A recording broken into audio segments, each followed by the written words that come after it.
Sir అసలు pregnancy delivery అప్పుడు especially వెన్నుపూస దగ్గర మత్తివ్వడం వల్ల జీవితాంతం వాళ్ళకి నడునొప్పి వస్తుంది అన్న మాట కరెక్టా కాదా? అక్కడి నుంచి స్టార్ట్ చేద్దాం సార్. వెన్నుపూసకి ఇంజెక్షన్ ఇవ్వటం వల్ల వచ్చే మత్తు అనేది ఎప్పటికీ ఉంటుంది అనేది అది అపోహేనండి. ఎందుకో చెప్తాను.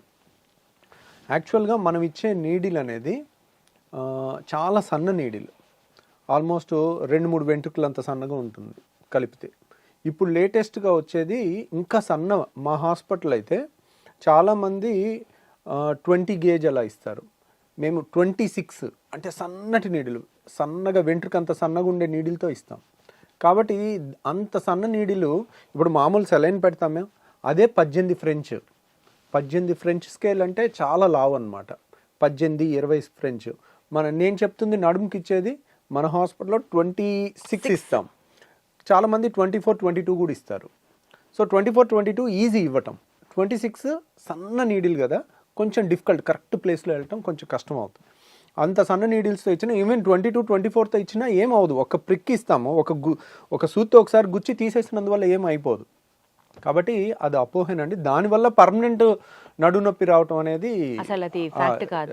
బట్ ఈ అనస్థీషియా చుట్టూరా చాలా భయాలు ఉన్నాయి కదండి. ఒకవేళ ఎక్కువ ఇచ్చిన ప్రమాదమే, తక్కువ ఇచ్చిన పేషెంట్కి డిస్కంఫర్ట్ ఉంటుంది. How do we have to see this అండి? How important is the role of anaesthesia during a surgery? So anaesthesia అనేది చాలా ఇంపార్టెంట్ అండి. ఒక సర్జన్ కింద నేను ఎప్పుడు సర్జరీ గురించి నేను భయపడను. ఎందుకంటే ఐఎమ్ ఏ సర్జన్. ఒకవేళ సడన్గా బ్లీడ్ అయినా నేను కంట్రోల్ చేయగలుగుతాను అన్న కాన్ఫిడెన్స్ నాకు ఉంటుంది. సో నేను ఎప్పుడు భయపడేది అనస్థీషియా గురించి. అనస్థీషియా గురించి ఎంత డెప్త్లో చదివానంటే నేను, ఎందుకంటే ఒక ప్రైవేట్ హాస్పిటల్లో నేను ప్రాక్టీస్ స్టార్ట్ చేసినప్పుడు 250 kg పేషెంట్కి నేను ఆపరేషన్ చేస్తున్నాను. అది పేపర్లో వచ్చింది. ఒక సీనియర్ ఎనస్థెటిస్ట్ ఫోన్ చేశారు. ఆయన పేరు గోపీచంద్ గారు. సో ఆయన ఫోన్ చేసి, ఆంధ్ర హాస్పిటల్లో ఉండేవాళ్ళు ఆయన చెప్పారు, ఏంటి రవి, ఇంత హై రిస్క్ కేసు చేస్తే ఏదన్నా అయితే అనవసరమైన బ్యాడ్ నేమ్ వస్తుంది కదా, ఎందుకు అట్లాంటివన్నీ చేస్తున్నావు, రిస్కీ థింగ్స్. సో ఇది సర్జరీ నువ్వు బాగా చేసినప్పటికీ కూడా అన్నీ బాగుండాలి కదా, ప్లస్ అంత పెద్ద 250 kg పేషెంట్కి మత్తిచ్చి ఆపరేషన్ చేసి మళ్ళీ వెనక్కి తీసుకురావటం అనేది it's not a joke. So you are going beyond certain things, జాగ్రత్తగా ఉండు అని చెప్పారు. ఫోన్ చేసి చెప్పారు. అంటే ఆయన ఫోన్ చేసినప్పుడు నాకు చాలా మంచి అనిపించింది. ఎందుకంటే వీడు బాగుండాలి, వీడు యంగ్స్టరు, ఉడుకు రక్తం, మేమన్నీ 60-70 ఏళ్ళు దాటి అన్నీ చూస్తున్నాము, ఒడిదుడుకులు. ఒక రిస్కీ కేసు చేయకపోయినా పర్లేదు, లాంగ్ రన్లో నీకు గనుక అదే రోజు ఆ పేషెంట్కి ఏదైనా అయిందనుకోండి, నేను అన్ని మీడియా ఛానల్లో వస్తాను. ఇప్పుడు గుడ్ రాదు కానీ బ్యాడ్ వస్తుంది. బేరియాట్రిక్ సర్జరీలో కొత్తగా వచ్చిన సర్జరీలో ఏదైనా కానీ హైలైట్ అవుతుంది. ఇప్పుడు ఎవరన్నా అపెండిక్స్ బాగా వచ్చి పగిలిపోయి చీంబట్టి చావుబతుకులు వచ్చినప్పుడు ఆపరేషన్ చేసినప్పుడు పేషెంట్ చనిపోయినా అది న్యూస్ అవ్వదు. నడుచుకుంటూ వచ్చాడు, లావు, అది పెద్ద జబ్బే కాదు, అలా వదిలేసిన అయిపోతుంది. అలాంటి వాళ్ళకి ఆపరేషన్ అప్పుడు ఏదన్నా అయిందనుకోండి, ఎక్కువ ఆపరేషన్ కన్నా కూడా మత్తులోనే రిస్క్ ఎక్కువ ఉంటుంది. సో ఇంకా చెప్పాను నేను యాక్చువల్గా స్టార్టింగ్ సర్జరీస్లో అన్నిట్లో కూడా మత్తిచ్చే ప్రోటోకాల్ కాడ నుంచి అన్నీ డీటెయిల్డ్గా చదువుకుని, నేను ఎనస్థెటిస్ట్, వాళ్ళు కూడా ఫస్ట్ టైం ఇస్తా ఉన్నారు, అన్ని డీటెయిల్గా నేను బెల్జియంలో ట్రైన్ అయిన దగ్గర ఎనస్థెటిస్ట్తో మాట్లాడించి ఏ ప్రోటోకాల్ ఇవ్వాలి, ఏ మందు ఇవ్వాలి, ఎంత డోసెస్ ఇవ్వాలి, ఎలా చూసుకోవాలి అని సర్జరీ తర్వాత కూడా నేను అక్కడే పడుకుని ఉండేవాడిని. ఎందుకంటే ఆ రిస్కీ పేషెంట్స్కి ఆ ఒక్కరోజు మనం దగ్గర ఉంటే, మన టైంకి ఏదైనా చేయాల్సినవి చేస్తే ఇంకా ఆ తర్వాత, ఇప్పుడు అలా వేల సర్జరీలు చేసేసరికి ప్రోటోకాల్ స్ట్రీమ్లైన్ అయిపోయింది. ఇలా వస్తే ఇలాగే చేయాలి. ఈ ప్రోటోకాల్ ఎప్పుడైతే స్టాండర్డైజ్ ఆఫ్ ప్రోటోకాల్ అయిందో, 1000 సర్జరీలు అయిన తర్వాత ప్రోటోకాల్ స్ట్రీమ్లైన్. ఇప్పుడు మా డ్యూటీ డాక్టర్ ఉన్నా ఆ ప్రోటోకాలే ఫాలో అవుతారు, నర్స్ ఉన్నా అదే ప్రోటోకాల్ ఫాలో అవుతారు, అది స్టాండర్డైజ్ అయిపోయింది. రీసెంట్గా మా ఫ్రెండ్కి జరిగిన ఒక ఇన్సిడెంట్ నేను చెప్తాను. మా friend he's a surgeon. So తనకి హెర్నియా సర్జరీ చేయాలి. సో హెర్నియా సర్జరీకి సరే ఇంత దూరం ఏమొస్తామని నా దగ్గరికి రాలేదు. తనకి దగ్గరలో ఉన్న హాస్పిటల్కి వెళ్ళి చేయించుకుందామని, హీజ్ ఏ సర్జన్, సరే ఇంకో సర్జన్ దగ్గరికి వెళ్ళారు. సో పర్వాలేదు. వెళ్ళిన తర్వాత మత్తు ఇచ్చినప్పుడు ఏమైందంటే మత్తు ఇచ్చారు. మత్తు అంటే ఏంటి? నిద్ర రావటం. ఇప్పుడు సపోజ్ మనం గిచ్చామనుకోండి, సోయిలో ఉన్న మనిషికి గిచ్చితే తెలుస్తుంది. అదే డీప్ స్లీప్లో ఉన్న వాళ్ళని గిచ్చినా తెలియదు వాళ్ళకి గిచ్చినట్టు కూడా గుర్తుండదు. ఇంకా గట్టి గిచ్చితే ఏమవుతుంది? వాళ్ళు కొంచెం ఇటు తిరిగి పడుకున్న వాళ్ళు అటు తిరిగి పడుకుంటారు, అయినా కానీ సోయిలోకి రారు కొంతమంది. ఇంకా గట్టి గెలిస్తే ఒకసారి లేచి కూర్చుని మళ్ళీ పడుకుంటారు. సో ఇది మత్తు. కానీ ఇది ఒక్కటే కాదు. ఇప్పుడు ఒక గిచ్చితేనే ఇంత నొప్పి వస్తుంది. ఇక్కడ కట్ చేసి లోపల మనం కత్తులతో కట్ చేయటం కానీ సిజర్స్ అన్నీ వాడుతుంటే ఎంత నొప్పి ఉండాలి? ఆ నొప్పికి ఎంత డీప్ మత్తు ఇచ్చినా కానీ మనిషి కదులుతాడు. మనిషి కదిలితే ఆపరేషన్ చేయలేము. ఓకే. సో మనిషి అస్సలు కదలకూడదు. మత్తు అంటే నిద్ర ఒక్కటే కాదండి, 3 కాంపోనెంట్స్ ఉంటాయి. ఒకటి మత్తు ఇవ్వటం అంటే నిద్రపుచ్చటం, రెండోది పెయిన్ తెలియకుండా పెయిన్ కిల్లర్స్ ఇవ్వటం, మూడోది మజిల్ రిలాక్సేషన్. అంటే ఒక ఇంజెక్షన్ ఇస్తాం, దాని మజిల్ రిలాక్సెంట్స్ అని కొన్ని ఇంజెక్షన్స్ ఉన్నాయి. అన్ని బాడీలో ఏది కదలదు అనమాట. అదే ఇప్పుడు మీరు సోయిలో ఉన్నారు, మీకు గనుక ఆ ఇంజెక్షన్ ఇక్కడ పెట్టి ఇచ్చాను అనుకోండి, మీ బ్రీతింగ్ ఆగిపోతుంది. బ్రీతింగ్ ఆగిపోతే 5 నిమిషాల్లో ప్రాణం పోద్ది. ఓకే. ఏం చేయాలి? పొరపాటున ఇంజెక్షన్ ఇచ్చామనుకోండి, వెంటనే మీకు వెంటిలేటర్ పెట్టి ఒక పావు గంట వెంటిలేషన్ చేస్తే దాని ఆ మజిల్ రిలాక్సెంట్ ఎఫెక్ట్ పోయిన తర్వాత మళ్ళీ మీరు సోయిలోకి వచ్చేస్తారు. మీ మజిల్స్ మీ కంట్రోల్లోకి వస్తాయి. అలా మత్తు ఇచ్చే క్రమంలో ఉన్న మజిల్ రిలాక్సెంట్ బాగా ఇచ్చి మత్తు మందు తక్కువ ఇచ్చారు. సో పేషెంట్కి ఏమైంది? పేషెంట్ నిద్ర రాలేదు, కానీ బాడీలో కండరాలన్నీ ప్యారలైజ్ అయిపోయినాయి. అంటే తను కళ్ళు ముయ్యాలనుకున్నా ముయ్యట్లేదు, బ్రీత్ తీసుకోవాలన్నా బ్రీత్ ఆడట్లా, ఉక్కిరిబిక్కిరి అయిపోతున్నాడు. వెంటిలేటర్ పెట్టడానికి కొంచెం టైం పట్టింది. అసలు మత్తుకి ఊపిరాడడానికి సంబంధం ఏంటి సార్? ఊపిరి ఎందుకు ఆపాలి మత్తుకి? బాడీలో కండరాలన్నీ ఒకటేనండి.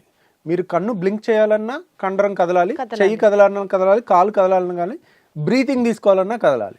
ఓకే. మనిషి అస్సలు కదలకూడదని మత్తిస్తే బ్రీతింగ్ కూడా ఆగిపోద్ది.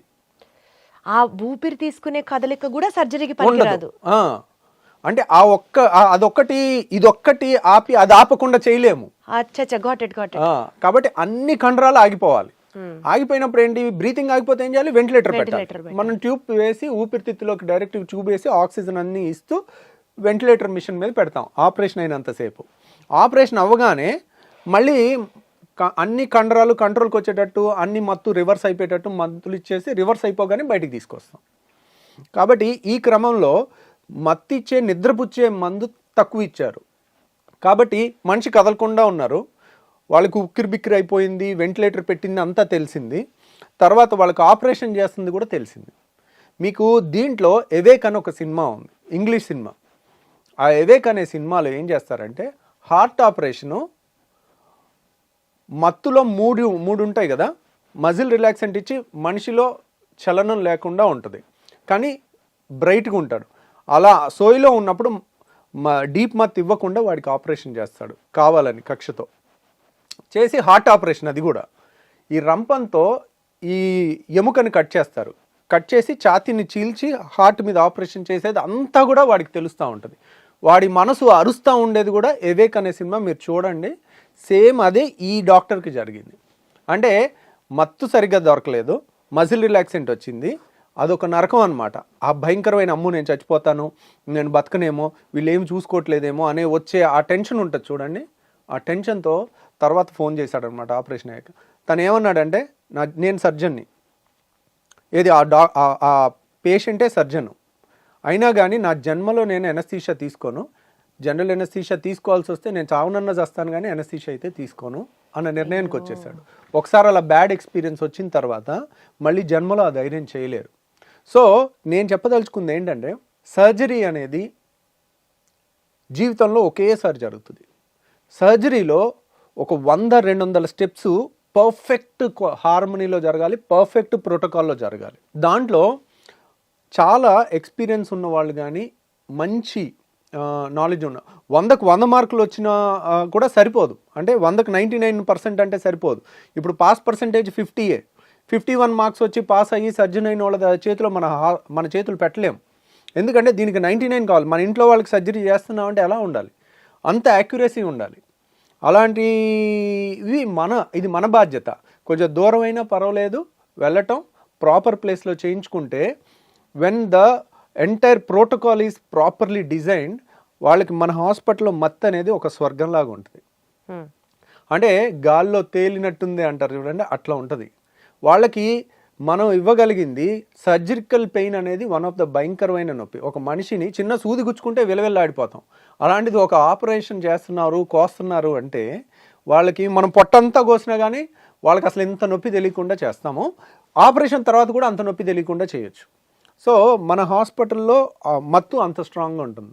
సో సరే ఇక అయిపోయింది, ఏదో అయిపోయింది. కాకపోతే ఇది చాలామందికి తెలియదు. ఇలా నేను ఎంబీబీఎస్లో అయిపోయినప్పటి నుంచి ట్రైనింగ్లో ఉన్నప్పుడల్లా 3 నెలలకో 6 నెలలకో ఒకటి ఇలాంటి స్టోరీ వినేవాడిని. ఆపరేషన్ అయిపోయిన తర్వాత, డాక్టర్ గారు మీరు మాట్లాడుకుంది మాకు వినపడిందండి.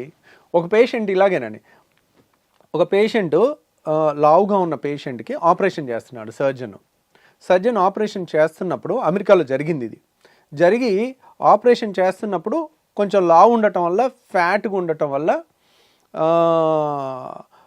ఆపరేషన్ కష్టం అవుతుంది. బరువు ఉన్న వాళ్ళకి ఆపరేషన్ కష్టంగా ఉంటుంది. అయితే ఆ సర్జన్, ఇంగ్లీష్ సర్జన్ చేస్తూ ఇది ఇంత కష్టంగా ఉంది, చాలా స్ట్రగుల్ అవుతూ ఉన్నారు, అంత ఫ్యాట్ అడ్డొస్తూ ఉందని చెప్పి తను నోరు జారి ఫ్యాట్ అని ఒక అనకూడని వర్డ్ అన్నాడు.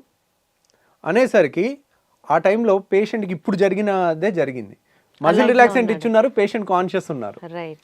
డాక్టరు సర్జన్ మాట్లాడుకుంది పేషెంట్కి వినపడింది. వినపడి ఆపరేషన్ అయిపోయాక బయటకు వచ్చిన తర్వాత కేసేసింది. సో ఎందుకంటే నన్ను ఇలా దూషించాడు, నాకు గుర్తుంది, ఖచ్చితంగా ఇది జరిగింది అంటే అప్పుడు ఒక కమిటీ లాగా వేసి ఇలా జరిగే అవకాశం ఉందని నిర్ధారించి వాళ్ళకి లైసెన్స్ క్యాన్సిల్ చేయటము, కాంపెన్సేషన్ చేయటం జరిగింది. So these are all awake cinema అని కానీ లేకపోతే ఇలాంటి ఇన్సిడెంట్ కానీ, అంటే మనం ఏదో సర్జరీ అంటే ఏదో వెళ్ళారు 5 నిమిషాల్లో చేసేసారు వచ్చారు అనేది కాదు. దాని ప్రోటోకాల్స్ ఎంత స్ట్రాంగ్గా డిజైన్ చేశారు, ఎంత ఇంటెలిజెన్స్ డిజైన్ చేశారు. వాళ్ళు 50% పాసా, 80% పాసా, 90% పాసా, ఎంత బెస్ట్ అనే దాని మీద వెళ్తే అలాగే ఉండాలి. అంటే మళ్ళీ ఇక్కడ moral of this story is like, మళ్ళీ ఒక రెప్యూటెడ్, నమ్మకం ఉన్నటువంటి, బాగా ఎక్స్పీరియన్స్ ఉన్నటువంటి డాక్టర్ దగ్గరికే వెళ్ళాలి. ఏదో దగ్గరలో సర్జరీ అయిపోతుంది కదా, చుట్టుపక్కల ఉన్నారు కదా అనుకుంటే no, it's a big no. ఎన్ని లైఫ్ లెసన్స్ వింటున్నట్టు ఉందా సార్ మీతో మాట్లాడుతుంటే. ఇవన్నీ చాలా చిన్న చిన్న అంశాలే, కానీ where we will be definitely negligent about and ప్రాణాల మీదకి తీసుకొస్తూ ఉంటాం అనమాట సిచ్యువేషన్. రైట్ సార్, ఇంకొక అవేకనింగ్ లెసన్ కోసం thank you so much. Thank you.